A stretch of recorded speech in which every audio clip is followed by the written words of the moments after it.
recomendado se for uma vítima de roubo de identidade? Coisa a se fazer quando a gente tem esse tipo de acontecimento, né?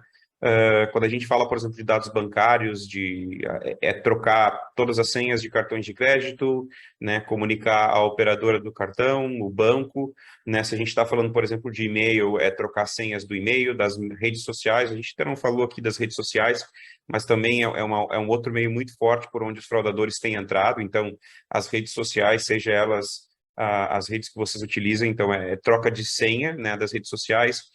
Uma dica muito importante que muita gente não segue é nunca utilize a mesma senha, né, nas redes sociais, a mesma com o banco, porque fica muito fácil para o fraudador, né, se movimentar depois dentro das contas, dentro das redes sociais mesmo, né, porque ele vai utilizar a mesma senha, então isso é um facilitador para ele, né, e então anote isso no lugar seguro, né? Não anote isso dentro do e-mail, porque uma das coisas que o fraudador vai fazer quando entrar no teu e-mail é procurar por senha, porque geralmente isso é um outro comportamento muito comum das pessoas, né? De ter as senhas enviadas por e-mail, então fica mais fácil ainda para ele. Então, basicamente é isso, troque as senhas, comunique o banco, né? Comunique a polícia, né? Desse roubo de identidade, né? Ainda, infelizmente, hoje a lei com relação a essa questão ainda é muito cru todo esse envolvimento, né, da polícia nesse sentido, principalmente com relação às leis, de como é feito o processo de investigação.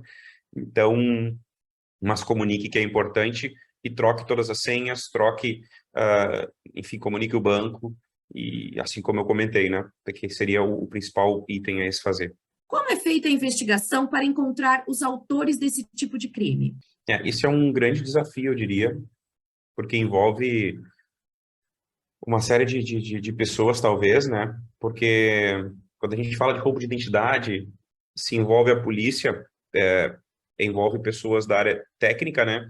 É preciso ser feito o rastreamento disso, né? Via, por exemplo, o endereço IP, da onde foi feita essa possível tentativa, geolocalização.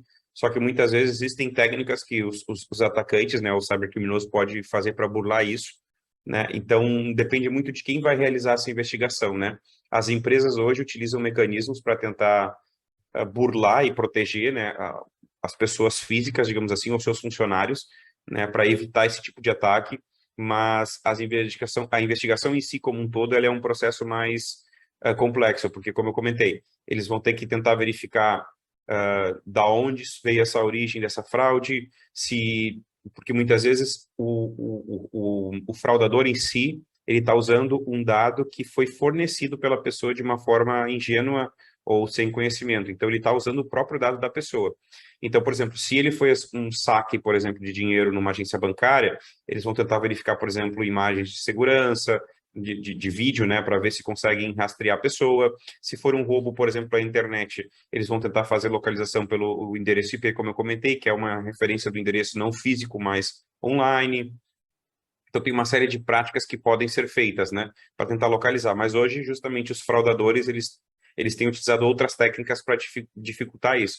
Por isso, a dica que eu dou é evite ao máximo fornecer informações tuas, né, privadas. Então, por exemplo, muitas vezes a gente recebe SMS com promoções, ou recebe WhatsApp hoje em dia com promoções, e-mail com promoções, pedindo dados, né, solicitando confirmações, né. Então, é o que eu costumo sempre dizer para as pessoas em palestras de conscientizações que eu participo e que faço, que é, se alguém está te oferecendo um produto, né, com preço muito abaixo do mercado, suspeite disso.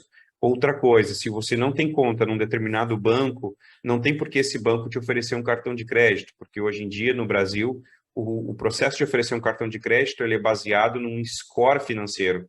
Então, assim, para ele te oferecer, né, um cartão de crédito, tu precisa ter um score positivo com este banco. Um banco não vai vir te oferecer um cartão de crédito de graça. Então, suspeite desse tipo de oferta, né? Então, essas são técnicas que os atacantes têm feito, principalmente por e-mail, né? A gente recebe muito e-mail que cai no famoso spam ou no lixo eletrônico, né? Se tu convida uma pessoa para ir na tua casa, com certeza essa pessoa não vai mexer no teu lixo, porque ela sabe que lá é o lixo. Então, quando a gente fala de lixo eletrônico, significa que alguém já categorizou aquilo como um lixo eletrônico. Então, procure não vasculhar esse lixo eletrônico, porque às vezes a gente, quando vasculha um lixo físico, a gente pode acabar se cortando porque alguém colocou o vidro lá de forma incorreta. O lixo eletrônico serve da mesma maneira. A gente, por não saber mexer, às vezes clica onde não deve e vai estar ali oferecendo os nossos dados de uma maneira indevida, que a gente não sabe, né? E aí alguém vai estar se beneficiando com isso.